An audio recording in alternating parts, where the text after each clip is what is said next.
Photoshop has some really amazing tonal correction tools, and what makes it even more amazing is that you can apply all of these tools through the adjustments layers at the bottom of the layers panel. So we'll walk through several of them right now. You have to have your background layer selected, or whatever layer it is that you want to modify, before you make your adjustments. Then you'll click on the cookie button at the bottom of the screen, and we're going to start at the top by adjusting the levels.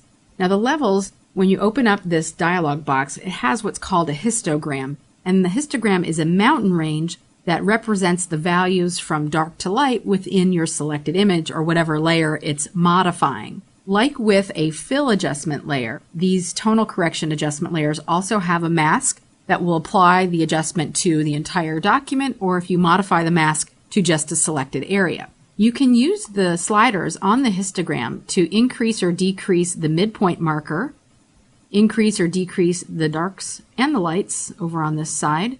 You could also click the auto button. So sometimes clicking the auto button will sort of recalibrate the histogram for you.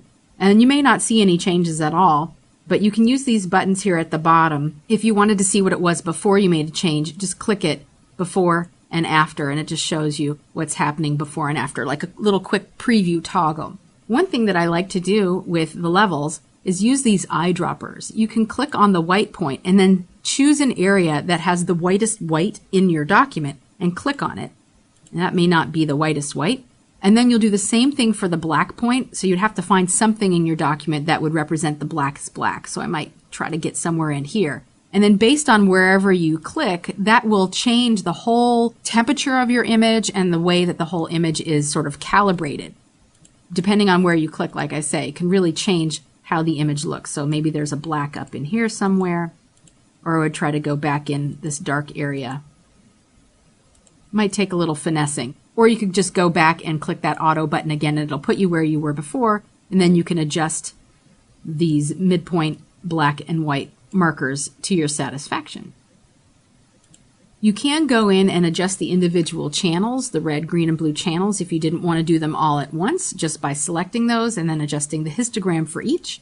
When you have everything the way you like it, it's just right there on top of your original layer, not permanently modifying it, but only slightly adjusting it, like putting tinted glasses on.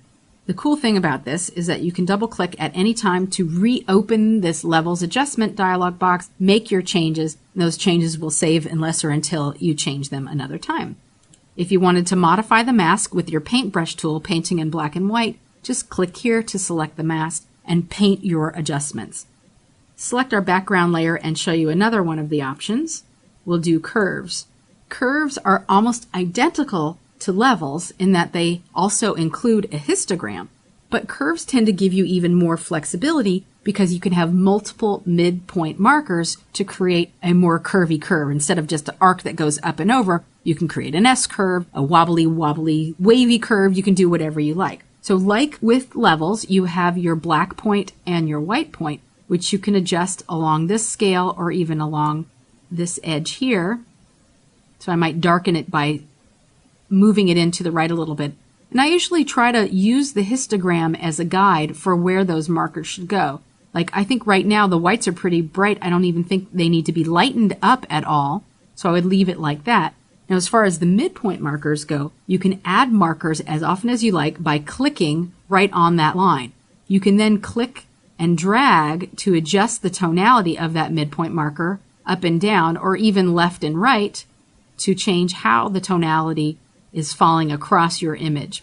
If you wanted to add another marker, just click anywhere, and then you can drag up or down in any direction until you get it the way you like it. Now this is really making this object pop and separate even further from the background image. When you have everything the way you like it, just go back to your layers panel. You can toggle off and on to see what you had before and after. Let's toggle that one off and we'll do another one with your cookie button. This time let's do color balance, which is down here. With the color balance, you can adjust the midtones, the shadows, and the highlights individually. So we'll start with the midtones. And this would just be adjusting the temperature from cyan to red or red to cyan. If you went cyan, this is almost like a cross-processing lomographic technique to really shift the color in one direction unnaturally, but that could be something that you really enjoy going for.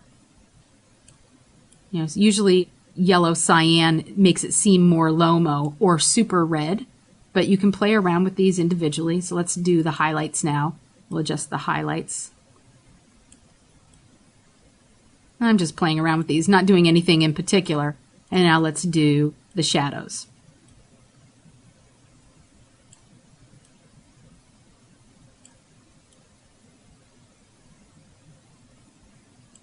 When you're finished, again, just go back to your layers panel, and if you decide you want to make a change at any point, you can always come back in here and make your modifications.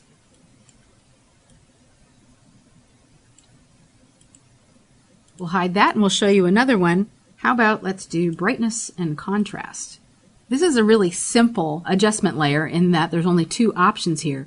You can click auto to have it do what it thinks it should do based on your image. I personally love a high contrast image, so bumping it up really high really makes the colors pop. But you could also increase or decrease the brightness if you like, and I'd probably leave it back where it was.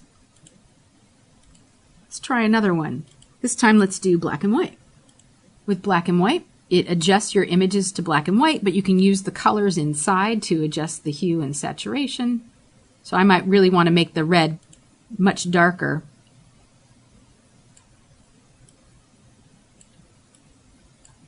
Or maybe make the blue darker, but the red not quite the same tonality. You could even tint your image by clicking the tint option and then choosing a tint color. If you want to do something like a daguerreotype or Van Dyke brown or even a cyanotype blue, you just have to find the right blue to tint with, and that can be toggled on and off. Let's try another one. Let's do a hue saturation.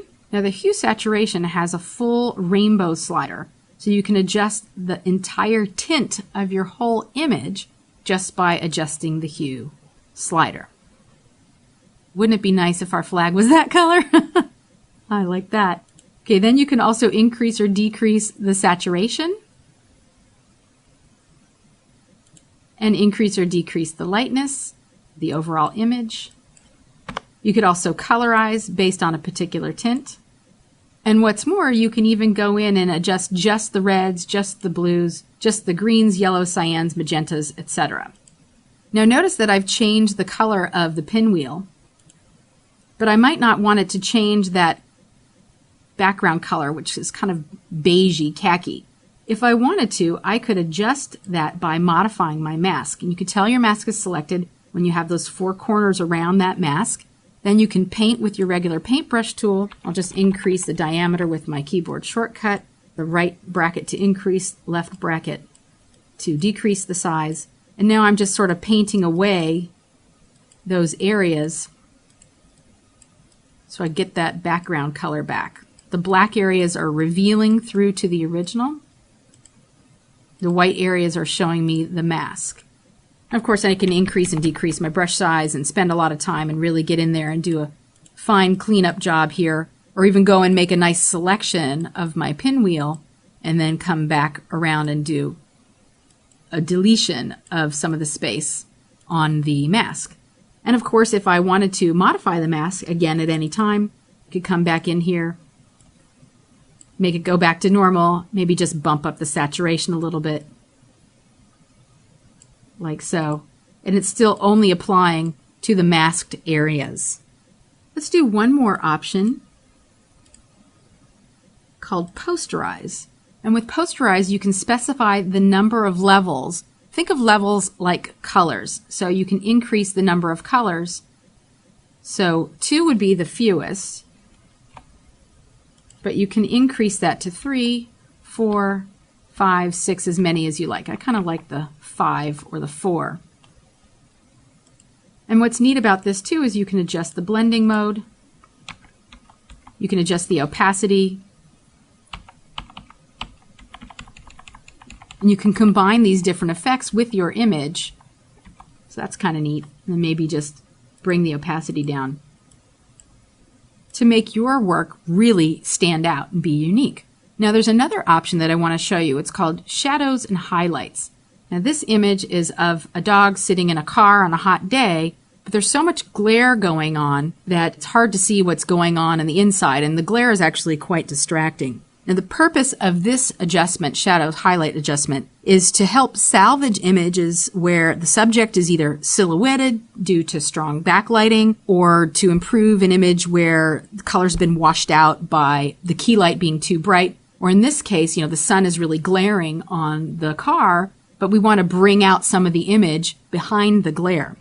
Before you can apply this non-destructively, of course, you could apply it destructively, but then you'd lose your original file if you didn't have a backup. So to apply it non-destructively, we first need to convert this layer into what's called a smart object. A smart object makes it so that it can have these adjustment layers effects applied to it without degrading the original. To convert this into a smart object, you will right-click on the layer itself and choose Convert to Smart Object. You can tell it's a smart object because smart objects have this little icon in the bottom right corner of their thumbnail. Now you can non-destructively apply the shadows and highlights. To apply it, you'll go to your image adjustment menu and then choose Shadows and Highlights. This brings up the Shadow Highlight dialog box, and inside the box you can adjust the shadows and highlights. Now there's a little option here called Show More Options. By default it's usually collapsed, but you can show more options, which will give you even more control over what you're adjusting. Now these first two sections here are shadows and highlights, and they have the same sliders. So if you want to adjust the amount, that just really means the intensity of the adjustment, whereas the tonal width is the values that affect the region around the adjustment. Larger values will include midtones, but if you push it too far, it can create halos. Whereas the radius is sort of like a tolerance setting that looks at neighboring pixels around the areas of change in color to determine which areas should be affected. So that's pretty much the same for shadows and highlights. Now, I've already played around with this image, so I'm going to plug in some values that I think make this look kind of cool just by selecting and typing. So that's for the shadows. And for the highlight amount, I might really want to bring this up, all of these up quite a bit. And this allows me to start getting rid of the glare and see that there's actually another dog in the driver's seat, which I might not have noticed before. Now, the second area at the bottom, or rather the third area if you don't count these two as one unit, deals with image adjustments to improve your image quality. Color correction here, the top one, will modify the saturation of the adjusted areas, and this lets you counterbalance any washed out areas in your image. The brightness will only appear if you're working on a black and white image, so we're not seeing that here, but if you had a black and white image, you would see brightness come up, and that's working with grayscale images. Now, the mid-tone contrast, which you see here, affects any missing contrast in the mid-tone range of an image, and then the negative values will reduce the contrast, positive values will increase the contrast. Black and white clip, these guys right here, will raise the black point of your shadows, but lower the white point of your highlights.